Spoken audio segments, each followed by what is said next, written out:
Bit more of a serious video, so I figured I would cover up, you know, at least a little bit. Here we go.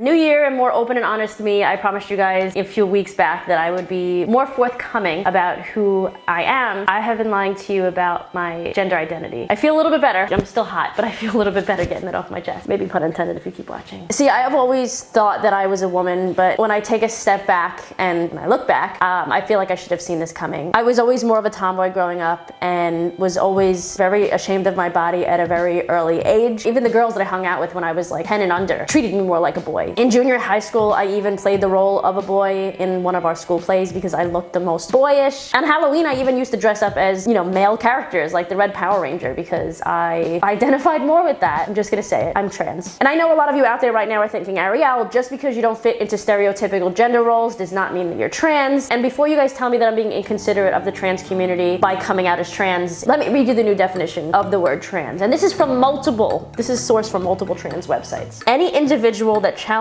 traditional gender roles, an umbrella term for people whose gender identity and or gender expression differs from what is typically associated with the sex they were assigned at birth. So that means that as a woman, I'm expected to date men, and I challenge that by dating women. That would make me trans. Butch lesbians, your gender expression is different than most females, so you're trans. Drag queens, trans. So by default, aren't all gays, lesbians, and bisexual people, if they are dating someone of the same sex, also trans? And straight girls, if you want to peg your boyfriend in the ass, that also challenges traditional gender roles, so trans. Guys who like pink, trans. Girls who like football, trans. Katie and Liz, double trans. So I think the next thing you're supposed to do is call up some friends and come out to them.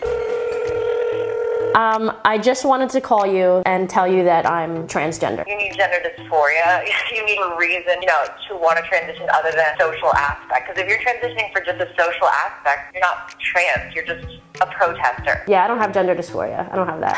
Hey, Ryan?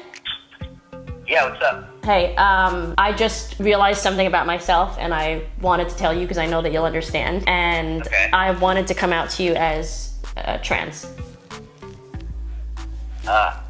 Like you're gonna transition to a boy? No, I don't want to transition, and no, but I mean, What do you mean? Do you have like gender dysphoria or? No, I don't have gender dysphoria, but I do challenge traditional gender roles. That's under the definition of the umbrella term, the umbrella definition of trans. So okay. I fit that definition. That definition is stupid. You are not trans. Are you okay? Yeah, I'm okay. Hey, Danny? Yeah. I just wanted to call you to tell you that I'm coming out as trans. Well, why do you think that? Well, you know, the new definition of trans is anybody that challenges traditional gender norms or gender roles, and I fit that definition. Yeah, no, that's not the real definition, though. That's somebody's made-up definition. You're not trans, honey. Oh, what's the real definition? You have to have some sort of gender dysphoria. Your brain has to not match your body to be trans. Yeah, no, I don't have that. Seriously though, by today's definition of the word, I would be considered trans. And for those of you who are saying, like, why does it matter? Let people identify however they want. It doesn't hurt anybody. And no, it does hurt people. It hurts plenty of people. If somebody like myself was going to a therapist for anxiety or depression or any other medical issue, the doctor would suggest some type of change, right? Whether that be medicinal, like medicine, some type of therapy, or behavioral changes, right? Things that you can implement in your everyday life. If we tell more and more people that they are trans because this super ridiculously broad definition of it, when they actually don't have any type of gender dysphoria, people are also going to expect some type of change to come with that, whether that be physical, mental, or medicinal. Nobody should transition if they do not have gender dysphoria. So many people are being misdiagnosed. In fact, most of the women that are originally diagnosed with gender dysphoria are actually re-diagnosed with body dysmorphia, or they find out that the reason they wanted to transition was because they have PTSD or some kind of experience with sexual trauma in the past. Now we have proof of this. I mean, there are plenty of videos on YouTube. I plan on reacting to them with a few friends in the future. It's happening more often than you think. My friend Blake and I actually discussed this very recently, and we had a lot to say. Nobody's ever regretted transitioning.